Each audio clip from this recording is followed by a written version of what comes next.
Hey, I'm Teddy Swims, and I'm chatting with Milky.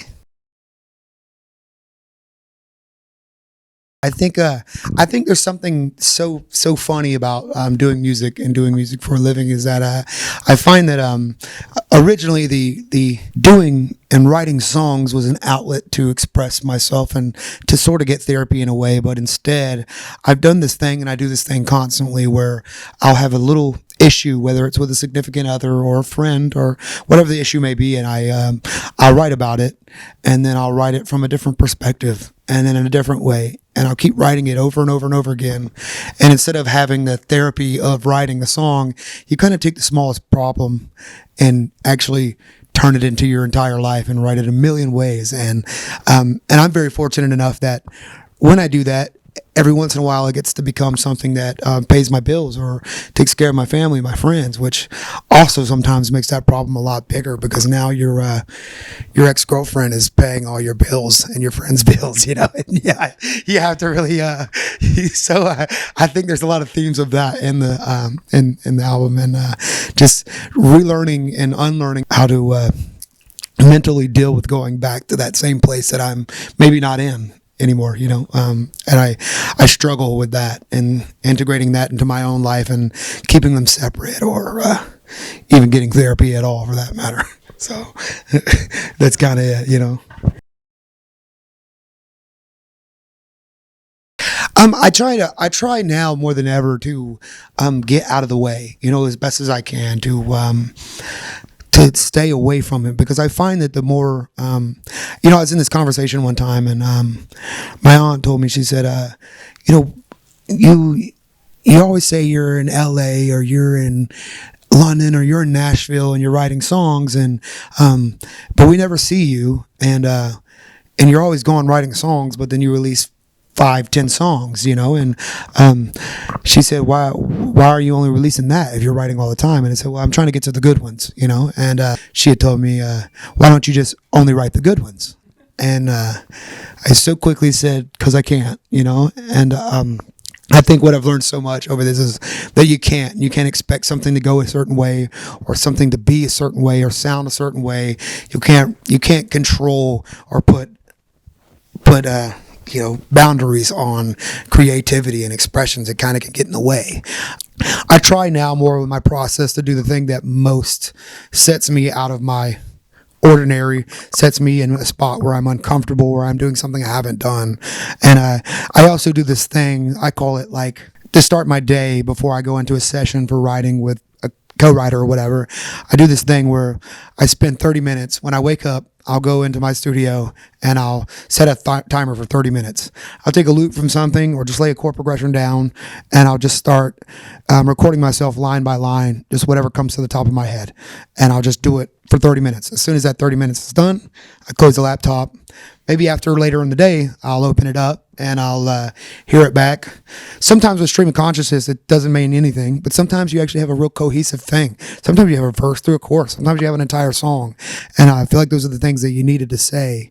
And at least it just gets me out of my way and gets me in this bravery of doing this in front of someone, where I can just have this bravery without the anxiety of maybe this is stupid or maybe this is dumb, but I have this idea. And so it's like a little brain cardio, and I try it every morning to just get the hell out of the way and let creative act happen, you know. That for me, so I was at this camp, and you know, with some of my favorite people in the world, who helped write a lot of this record and a lot of my stuff before. My pal Schweez, my best friend in the world, Jesse, Julian Bunetta, Mickey Echo, John Ryan, Marcus Lomax, man, the whole crew, you know, just amazing people. And there was this song, this first song on the album is called Some Things I'll Never Know. And we had started writing this song that's later on in the album, the last song called Evergreen. And we had this kind of idea of what we wanted to say and do, and this melody. Well, they go downstairs into another room and start cooking up this idea called Some Things I'll Never Know. And when they come grab me and show me the song, they had it written out, and it kind of utilized the same idea and the same melody from the one we were writing upstairs. But I'll never forget that when I heard Some Things I'll Never Know, just I sobbed uncontrollably, and I went and cut the song and started singing it. And I mean, it probably took me 2 hours to cut the song because it was just emotional. And still to this day, I can't sing it without getting moved that way and moved to tears. And so I think that's never happened to me ever in a song and ever in my life. And there's been songs that have touched me like that, and I felt like I was just, it fell from the sky, and I was like, it was like chosen for me to sing it. You know, it was bigger than us, and I will do everything I can for the remainder of my life to make sure that whatever room I'm in, that like if I could ever tap into that lightning in a bottle sensation like that, that was by far the most incredible moment of my entire career. Is just hearing that song and singing that song and being so moved that it was just written from God's mouth straight to my ears or something, you know.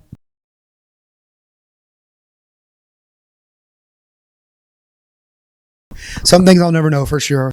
Lose Control, it seems to be doing just fine. So, and I'd probably say there's a song on there called Suitcase as well that I really, John Ryan is just a genius, and he's one of my biggest influences, one of my best friends, and I think there's so much of him and like the through line of all my music, but that song in particular, I felt like I got like what I love out of him in my own way, and I think it's just a different flavor for me that I really, really want to explore, and I love. So, Suitcase.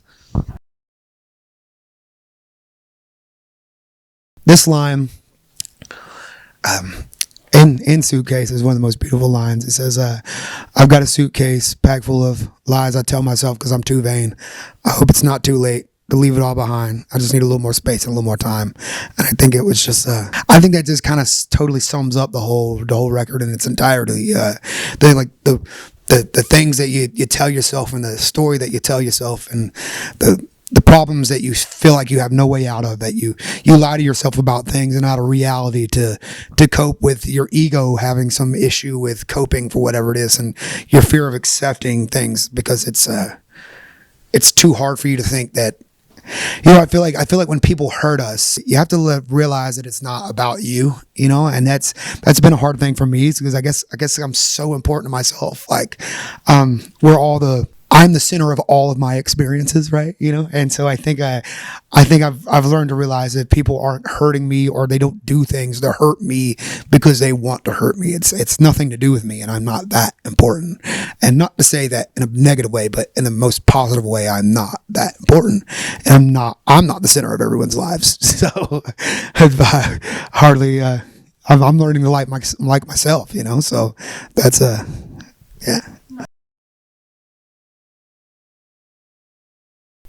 Well, I'm super excited. We got to do Sunrise and you know, semifinals, and it's like so I'm really getting the Matildas is just it's a great time to be here and great time to see the culture, and we had an opportunity for some indigenous folks to show us. They did perform the ceremony and smoked us today, and then they showed a dance, and it was just it was really beautiful, and to hear that they talked about how nothing's ever been written down, or everything about that culture is like spread via word of mouth since probably the beginning of time, right? And like teachings and culture can still be preserved and just by a word of mouth situation, and that alone, never written down, never told unless you need to know. I think that for me is like one of the coolest things in the world. That is because I feel like I pride myself when I make music on this idea that, like, sure, I'll be forgotten and oblivion is inevitable no matter who you are, but I think that there's a thing about when you record your voice on something that I get to feel kind of like immortal, you know, where like maybe one day I have a kid and my kid's like 30 like I am and puts this song on and is like, that's my dad at 30, or that's my my granddad. And so, but hearing it that way, for what they did, nothing's ever recorded, nothing's ever said, it's just kind of spoken, and things can still last. You can still make a difference without it being, so it was just kind of a weird thought for me because I feel like I do this all the time to be recorded and to be heard and be listened to, and real teachings and real culture and real love and familyship doesn't need any of that. And it was just beautiful.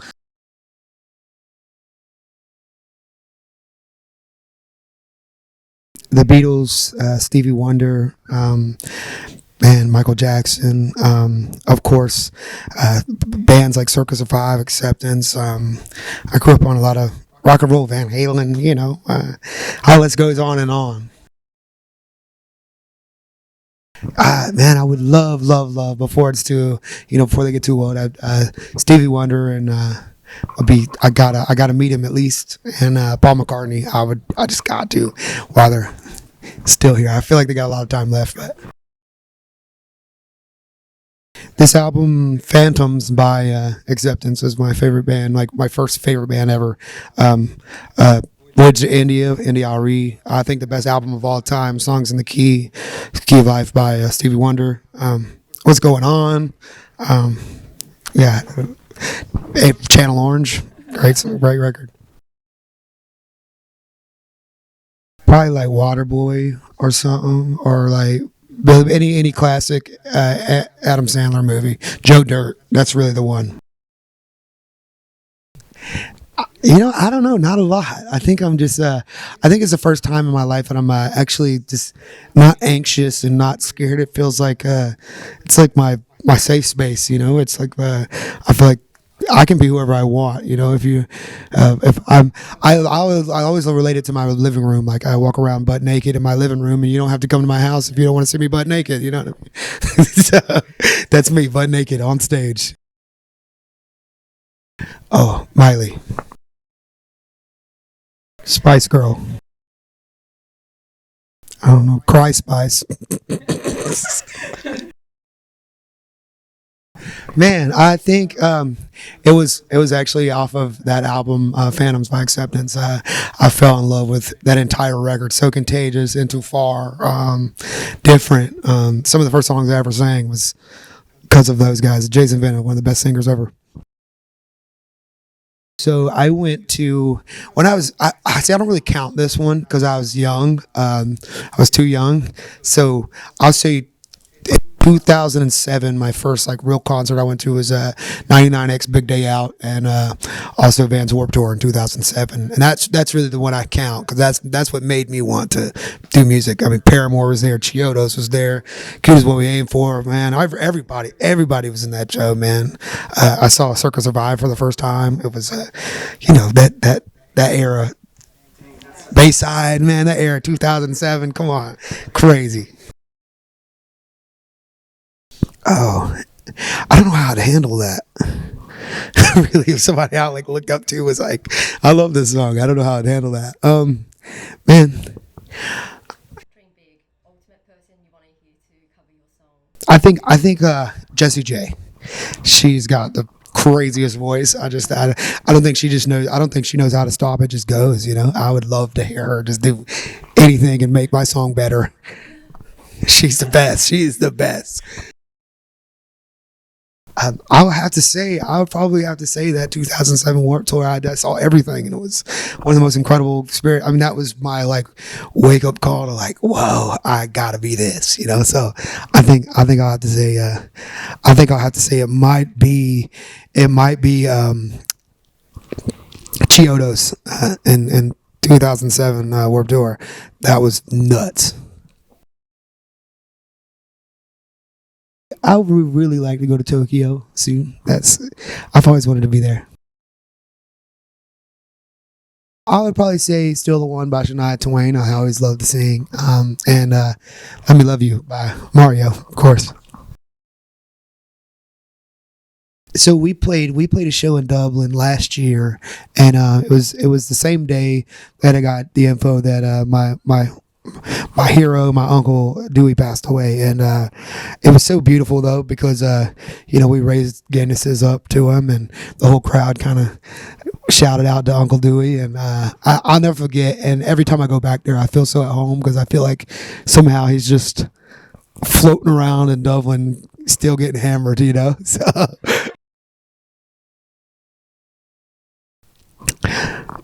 Michael Jackson is the most famous person ever. I mean, he was Michael Jackson is probably the most influential artist I think of probably all time. Man, I'd rather give my past self. I don't know if I can give my future self. Maybe